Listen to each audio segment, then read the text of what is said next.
Você sabe o que faz um headhunter? Quem é esse profissional? Ou então qual é a importância do networking na sua carreira? Para responder estas e outras questões, nós convidamos o consultor e headhunter Hamilton Ferreira Fonseca, presente conosco hoje aqui no estúdio. Olá, Hamilton, bem-vindo ao programa. Olá, Paula. Obrigado pela oportunidade, esse público tão qualificado que você tem. O Hamilton Ferreira Fonseca é graduado em Administração de Empresas, possui especialização em Recursos Humanos com ênfase em Psicologia Organizacional. Hamilton também é diretor-geral da consultoria Hamilton Fonseca, que atua no segmento de consultoria em recursos humanos há mais de 22 anos, 20 anos dos quais com escritório próprio na área de seleção de executivos. Hoje, além do Paraná, também atende a empresas e profissionais com seu escritório sediado em São Paulo. Hamilton, vamos começar então com a primeira pergunta. O que é o headhunter? O que faz esse profissional? Bom, um headhunter, eu não gosto muito do termo, mas a própria imprensa contribui para caracterizar bem o nosso trabalho, é um especialista em buscar talentos que as empresas normalmente têm dificuldades em encontrar pelos próprios recursos. É uma profissão relativamente antiga, nasceu nos Estados Unidos mais ou menos na década de 30, em que os escritórios de auditoria e contabilidade faziam o trabalho de buscar especialistas ou talentos que as empresas tinham dificuldade. Com os escritórios de auditoria e contabilidade fazendo esse trabalho, alguns dos sócios desses escritórios resolveram montar escritórios próprios com especialidade na área de busca de talentos. No Brasil isso é recente? No Brasil já existe há mais ou menos uns 25 anos, empresas que se diferenciam classicamente das agências de empregos, devido à natureza profunda e do trabalho que é feito de seleção de executivos. Então, eu diria que há mais ou menos 25 anos a profissão já existe no Brasil. Então, ela é bem diferente de uma agência de emprego comum. O profissional que se desloca, que procura um profissional de headhunter, ele busca um serviço diferenciado. Sim, porque o profissional que se busca através de uma consultoria na área de seleção de executivos, ele é diferenciado do profissional operacional, porque ele tem ou a função gerencial ou da diretoria, e quem se encarrega de avaliar um profissional desse não pode ser os profissionais que trabalham em agência de empregos. Eu costumo dizer que o trabalho das agências é de peneirar profissionais. O nosso trabalho é de filtrar profissionais. E é uma grande diferença, É uma grande diferença. Hamilton, o que o mercado hoje busca dos profissionais? Quais são as características que as empresas procuram nas pessoas hoje que estão em busca de um trabalho ou de uma nova recolocação, profissional?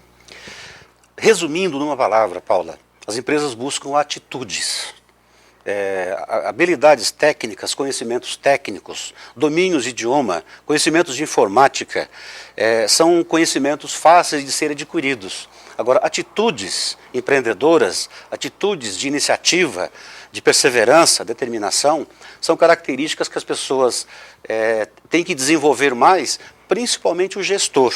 Aquele gestor que antigamente ele dava murros na mesa, né, e ameaçava os funcionários com os passos do chefe para demitir, eventualmente se a produção caísse, esse gestor não tem mais espaço. Ele tem que saber cuidar de pessoas na mesma proporção que ele cuida de negócio. Quais são as atitudes mais valorizadas hoje? Iniciativa, empreendedorismo, capacidade de solucionar problemas em equipe, ter facilidade de visão sistêmica, o que os orientais há muito tempo chamam de visão holística, é a chamada visão sistêmica. É ver não só um problema na sua parte, mas também o problema no seu todo. Hoje, para um profissional conseguir uma boa colocação no mercado de trabalho, ele tem opções como internet, tem opções dos classificados, agências de emprego, mas quais seriam as formas mais eficazes de conseguir uma boa recolocação? Seriam formas alternativas? O que a pessoa pode procurar nesse sentido? Eu tenho já 20 e poucos anos de atuação como consultor, como headhunter. E oriento os profissionais para que não dependam somente desses meios convencionais de procura de novas oportunidades, ou seja, os anúncios, inserir os currículos nos escritórios das empresas de seleção de pessoal, mas principalmente saber extrair das notícias de negócios, de economia, ricas informações que podem dar indícios de contratação de pessoas. Uma empresa, por exemplo, que está se instalando na região metropolitana de Curitiba, ela se identificada por um profissional, antes mesmo dela iniciar a procura de profissionais, o profissional pode, através da notícia que ele encontra no jornal, ver o nome do diretor que já está mencionado e preparar um texto inteligente que encante esse diretor. Não apenas enviar um currículo, né, mas produzir um texto que fale mais da realidade do interlocutor do que propriamente das super qualidades dos candidatos. Então o profissional ele tem que estar atento ao que a empresa gostaria de ouvir, que ele está preocupado, que ele tem interesse, que ele estudou sobre aquela empresa. Seria isso uma boa atitude? Ele tem que estar antenado nas notícias de economia e negócios. Atrás dessas notícias, eu costumo dizer, nas entrelinhas, vocês jornalistas chamam entrelinhas aquilo que não é dito explicitamente, mas o texto mostra. Então o profissional ele precisa saber refletir sobre o que ele está lendo e nas entrelinhas ver informações que ocultam oportunidades de negócios. Aliás, oportunidades ainda em estado bruto. Ele pode inclusive visualizar algumas áreas que estão se fundindo com outras, que por um lado podem sobrar profissionais em função de uma dupla estrutura, e nessa saída de profissionais a empresa buscar talentos novos. Isso demonstra que o profissional, além de ser bem informado, ele também tem uma característica de ousadia, de coragem, que mandar uma carta para um diretor não são todos os profissionais que acabam fazendo isso hoje, né? Pois é, fazer uma lição de casa bem feita quer dizer pesquisar a respeito das estratégias da empresa, dos novos planos das empresas, dos investimentos.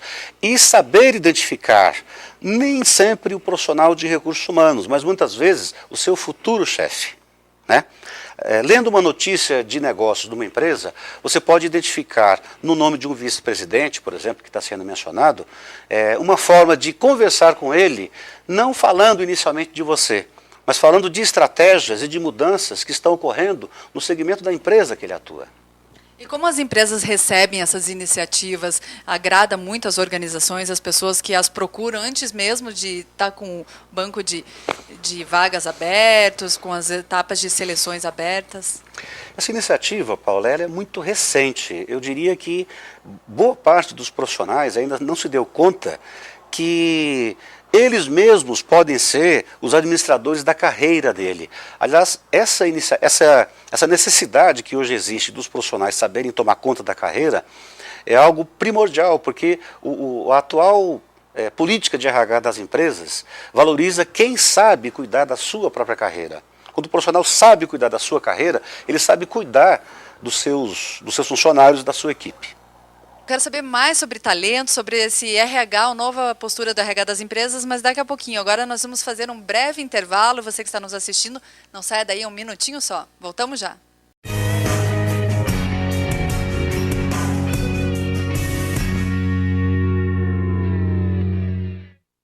Networking. Estação. Melhor perfil de alunos do MBA no Brasil. Reconhecimento. Estação. Melhor MBA do sul do país e 11º do Brasil. MBAs Estação. 15 áreas para você fortalecer seu networking, seu currículo e o seu conteúdo. Estação Business School. Mais que um MBA, uma experiência de vida. www.ebs.edu.br.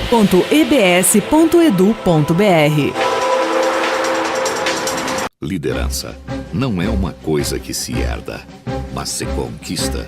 Porque um líder é mais que aquele que inspira as pessoas, que envolve todos num mesmo ideal. Líder é aquele que sabe que mais do que ensinar, é preciso aprender o tempo todo. Pois a estação é tão diferente do que existe por aí, que nem deveria ser chamada de escola. É mais do que isso. É uma experiência de vida.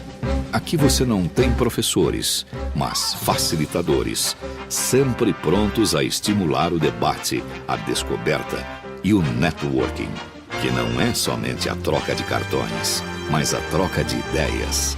Desta forma, transforma cada minuto em um momento único. Walter Longo, líder do marketing nacional, assim se manifestou. Mas é a primeira vez que eu tive a oportunidade de conhecer essa escola. E eu confesso a vocês que deu, ao mesmo tempo, dois sentimentos bons: inveja e orgulho. Orgulho por ser brasileiro e inveja de ver uma obra tão grandiosa como essa feita em Curitiba. a gente separa normalmente as pessoas em dois tipos de pessoas. As pessoas que pensam como Circo Garcia e as pessoas que pensam como Cirque du Soleil. Essa escola pensa como Cirque du Soleil. Essa escola pensa grandiosamente, né? Tem uma visão grandiosa dela. Então eu queria nada mais do que dar os parabéns a vocês, dizer que eu fiquei morrendo de inveja e morrendo de orgulho. Estação Business School. Mais que um MBA, uma experiência de vida.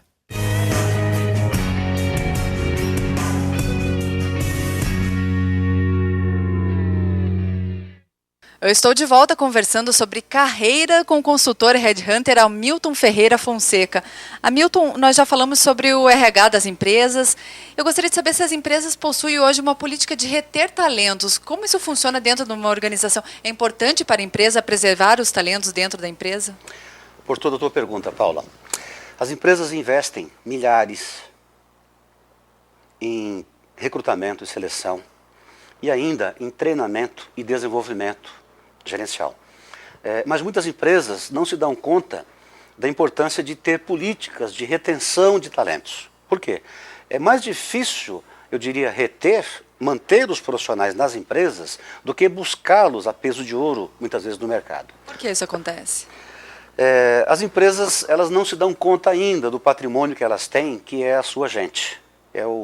Talvez além do produto, além da marca, o maior valor intrínseco que as empresas possuem. Então, ainda a cultura de ter políticas de recursos humanos e estratégias que mantenham os executivos, são poucas empresas que têm estruturas e já têm essa consciência de preservar a sua gente e não deixar que numa primeira intempérie de mercado os profissionais busquem a concorrência, digamos assim, para procurar emprego. As empresas elas se iludem que somente bons salários mantêm a equipe unida ou os profissionais nas empresas. Nem sempre, muitas vezes os profissionais apenas por participação no conjunto das decisões das empresas, a importância das decisões, decisões que ele vai tomar, e a importância das tarefas que lhe é delegada, associada a uma política de planos de participação em resultados, associado a uma boa política de incentivo a treinamento e viagem no exterior, são fatores que contribuem para a retenção de profissionais e nem sempre altos salários. O que os profissionais querem é apenas como uma orquestra, cada um com o seu instrumento, participar do sucesso total da empresa. Até porque as pessoas, então, hoje não buscam só o reconhecimento econômico, mas o reconhecimento profissional, seria isso? Fundamentalmente. Os profissionais buscam hoje especializações, cursos que possam agregar a sua trajetória. Para quê? Para serem utilizadas essas potencialidades dentro da própria empresa ou no mercado. E, Hamilton, para aquelas pessoas com sua experiência de mais de 20 anos, aquelas pessoas que estão participando ou que vão iniciar um processo seletivo, quais seriam suas dicas? O que fazer e, principalmente, o que não fazer neste momento? Bem, primeiramente, tomar conhecimento do desafio que está sendo oferecido, ou seja, do conjunto de fatores que compõem o cargo que você vai se candidatar. E o mais importante é ter bom senso. E principalmente ser você mesmo naquilo que você está pretendendo. Não imaginar que num processo seletivo você pode fazer drama numa entrevista para mostrar que você é agressivo ou algo parecido, né? As empresas têm um processo seletivo bastante criterioso e elas comparam profissionais com outros candidatos que elas estão avaliando. Então o importante, o profissional é ser aquilo que ele é, ter muita consciência a respeito do desafio que está sendo oferecido para ele, tá? E ser bem honesto naquilo que ele está conquistando. Hamilton, você é autor de uma pesquisa importantíssima nessa área de executivos. Você afirma que o Paraná tem autossuficiência em executivos. Essa pesquisa é realizada em parceria com a FIEP. Eu queria que você falasse um pouquinho mais dessa pesquisa e que dados você conseguiu alcançar com seus estudos. Tá. Nós temos uma parceria com a FIEP desde 2002, em que, já realizando o trabalho de selecionar executivos para as empresas aqui no Paraná há mais de 12 anos, nós começamos a identificar que mesmo há 12, 10 anos, o Paraná já tinha um caldo cultural de gerentes e diretores tornando desnecessário trazer diretores do eixo Rio-São Paulo. Eu nunca esqueço, há mais ou menos 11 anos atrás, uma empresa de São Paulo instalando na cidade industrial um centro de distribuição e armazenagem, nos pediu para buscar um gerente geral para esse centro de distribuição que estava em construção. Muito bem, nós defendemos junto à presidência dessa empresa que seria importante explorarmos primeiramente o potencial do mercado local, né? Para ver se há 12 anos, 11 anos atrás, o Paraná poderia ter executivos da área de logística ou de suprimentos que pudesse atender essa necessidade. Resumo, fizemos uma campanha de divulgação da oportunidade aqui na região, além de anúncios nos principais veículos aqui da cidade, e encontramos um ex-executivo que era diretor de suprimentos de uma indústria do Paraná, que foi escolhido para ser o gerente geral dessa empresa há 11, 12 anos atrás. Então, por conta dessas realizações, dessas conquistas de encontrar executivos aqui, a FIEP nos encontrou, nos descobriu e nos propôs que divulgássemos indicadores sociais e econômicos que corroboram a nossa pesquisa. Então hoje nós podemos dizer, através de uma sondagem que é feita anualmente com empresários da indústria paranaense, essa é a 15ª sondagem industrial realizada pela Federação das Indústrias, o Departamento Econômico, em que, através de alguns indicadores relativos a políticas de recursos humanos, por exemplo, índices de treinamento e desenvolvimento, formas de disseminação do conhecimento, além da proliferação nos últimos 10, 8 anos de escolas de negócios. Um exemplo vivo é a Estação Business School, que juntamente com outras tem contribuído para a formação de talentos executivos. Muitos profissionais que querem buscar mestrados, especializações, não precisam mais ir a São Paulo, né? Eu diria que entre os fatores que contribuem para a afirmação que aqui tem executivos, além de terem vindo muitos profissionais de fora, tanto do eixo Rio-São Paulo, como muitos paranaenses que voltaram à terra natal, um dos fatores é a criação de centros e escolas de negócio. Isso é muito bom, né? Fortalece a nossa economia, fortalece a nossa cultura, faz bem para as indústrias e para os profissionais, né? Valorizamos gente da terra. Isso é ótimo. Nós vamos voltar a falar sobre esse assunto relacionado a carreiras, mas no próximo bloco vamos fazer mais um intervalo. Você que nos assiste, não saia daí, voltamos já.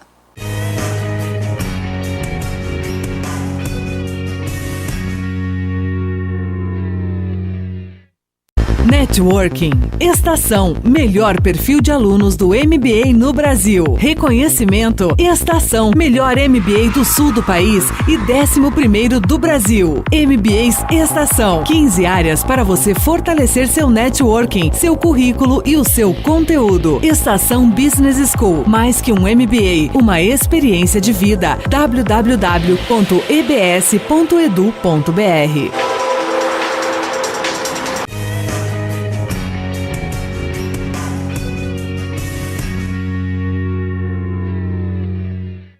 Estamos de volta falando sobre carreira hoje com o consultor e headhunter Hamilton Fonseca. Hamilton, nós já falamos sobre o executivo paranaense, sobre a pesquisa da FIEP. Eu gostaria de saber do executivo brasileiro. Ele tem realmente jogo de cintura? Ele é mais criativo? Como é o nosso executivo brasileiro?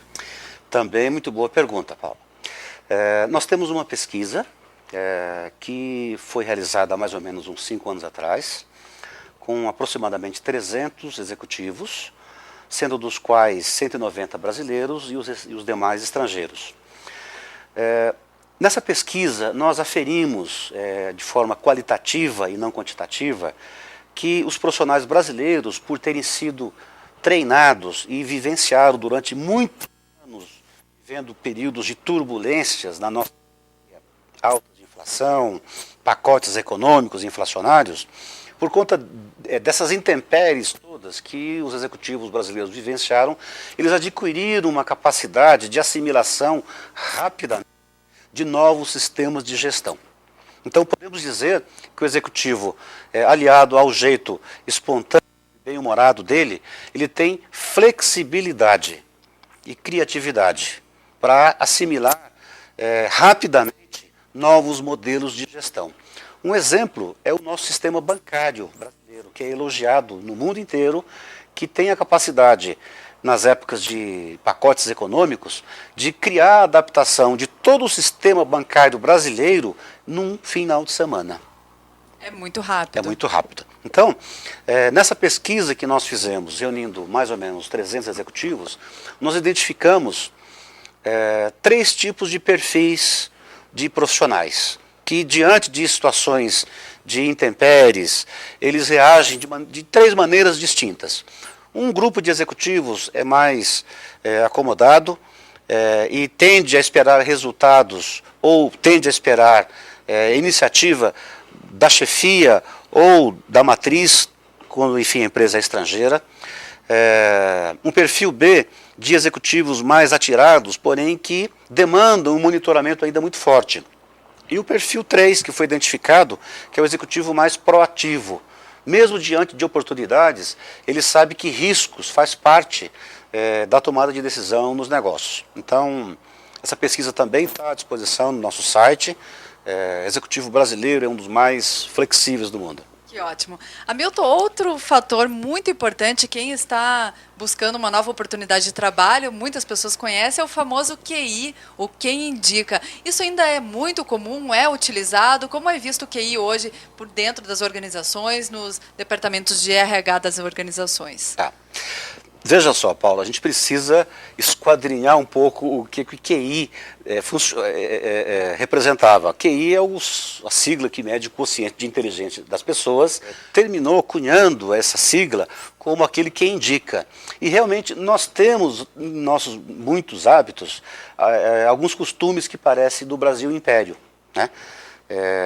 Onde muitas vezes o profissional deixa de buscar um objetivo pelas próprias pernas, pela própria inteligência, ele busca um padrinho, né? Dizem que até nas cartas que o Pedro Álvares Cabral escrevia para a corte portuguesa, constavam pedidos de apadrinhamento.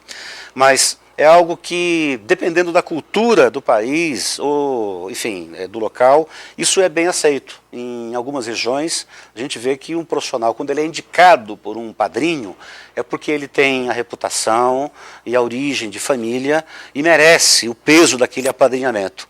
Embora nem sempre os aspectos técnicos e profissionais daquele apadrinhado são levados muito em conta. E sim muito mais o peso da própria indicação. Esse é o grande problema do QI, então. Esse é o grande problema do QI. Como não é tão simples assim conseguir um padrinho, e a sua carreira não depende de acaso, eu diria assim, o melhor que o profissional tem a fazer é fazer leituras de jornais, conhecer bem nas entrelinhas onde estão oportunidades ocultas. Então o importante é estar atualizado, se especializar, porque às vezes o QI pode conseguir uma vaga, mas ele não garante que essa vaga seja permanente, né? A responsabilidade de quem recebe uma indicação é muito grande, principalmente se não tem as qualificações. Normalmente, se o profissional vai concorrer de igual para igual numa vaga, numa área de recrutamento e seleção, e o recrutamento e seleção vê que aquele currículo, um deles tem uma indicação de uma pessoa da empresa, é natural que o RH vai dar preferência para aquele profissional. Mas é uma responsabilidade muito grande quem está sendo indicado também, não fazer feio para o seu padrinho. O melhor é não precisar de padrinho, Paula. É bom estar por dentro de tudo e preparado para as vagas. Outra coisa muito importante para quem está no mercado de trabalho hoje é o networking, a famosa rede de relacionamentos. Como conseguir estruturar uma boa rede de relacionamentos? Como é possível manter essa rede? Você teria algumas dicas para dar para quem está nos assistindo? Acho que primeiramente é importante estar atento a eventos, palestras, congressos, que tenham afinidade com a sua profissão, enfim, a sua atividade profissional. Eu acho que estar atento a essas situações é uma forma de conhecer pessoas e, primeiro, conhecendo as pessoas, tenha sempre uma preocupação em ter uma ideia de contrapartida. Oferecer para alguém que troca um cartão para você, oferecer algo que acrescente naquele relacionamento. Que a pessoa escreva depois atrás do cartão algo que interessou para ela da conversa que você teve. Não seja tão ávido assim em apenas conhecer as pessoas numericamente, quantitativamente, e você não ter contrapartida para oferecer para elas. Tá? Então é importante encontrar reciprocidade e afinidade nos relacionamentos, fazer relacionamentos e conquistar eles, de alguma maneira acrescentando algo às pessoas. Você conhece uma pessoa através de um evento, pega um cartão, algo ligou vocês numa conversa, passa um e-mail, reforça aquela conversa, anexando algum material para deixar a imagem da pessoa viva. Não basta só trocar cartões, é importante manter uma frequência entre essas conversas. Como isso deve ser feito? É possível procurar a pessoa de tempos em tempos? Como a pessoa deve agir para não perder o contato com essas pessoas já pré-estabelecido?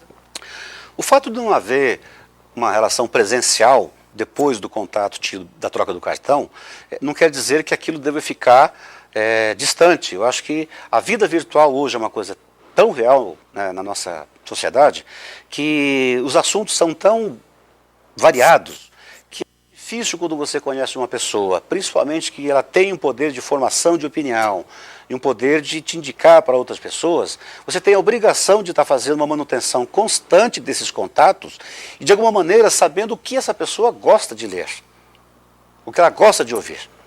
Hamilton, você como headhunter, como consultor, como você vê hoje a internet e as redes sociais cumprindo esse papel de estimular e de promover o networking com fins profissionais? É inevitável, a sociedade do conhecimento é o nome da sociedade que nós vivemos, privilegia quem esteja antenado. Embora as empresas tenham preocupações em que as redes sociais não sejam utilizadas inadequadamente. As empresas hoje têm uma preocupação de policiar os seus funcionários quanto ao uso inadequado da sua rede corporativa para as redes sociais dos funcionários. Eu acho que é importantíssimo um trabalho de educação para que os gerentes ou os diretores não fiquem com os seus funcionários como se fosse um professor com a régua na mão para bater na cabeça do funcionário, imaginando que ele esteja fazendo uso da rede corporativa para a sua rede social. Então, os profissionais, por outro lado, sabem que as empresas podem monitorar, as empresas podem identificar, enfim, no seu computador, o uso adequado que você está fazendo ou não. Eu acho que você, quando pensa em ser gerente ou ser diretor, a gente não vê na nossa atividade diretores, gerentes, executivos fazendo uso da rede social para se expor, né? Isso tem repercussões sérias dentro da empresa. Eu soube recentemente que um funcionário de um banco inglês foi demitida porque na sua rede social ela divulgou o salário dela e o salário do chefe. Então, atitudes como essa demonstram que a tecnologia está para facilitar e agilizar a vida da gente e não para ficar fazendo uso inadequado da rede corporativa das empresas. É preciso bom senso. É preciso bom senso. Ótimo. Hamilton, mais uma vez obrigada, agradecer a sua presença aqui no programa Gestão Eficaz, excelente assunto, excelentes informações. Sempre que puderem e precisarem, estou à disposição, Paula. Muito obrigado. Ótimo. Você que está nos assistindo, você encontra mais informações sobre a pesquisa dos executivos paranaenses no site da FIEP e no site do Hamilton Fonseca. Os endereços você encontra aqui na tela. Eu agradeço também sua companhia, obrigada, mas o programa Gestão Eficaz de hoje está terminando. Nós voltamos na semana que vem. Não perca e até lá.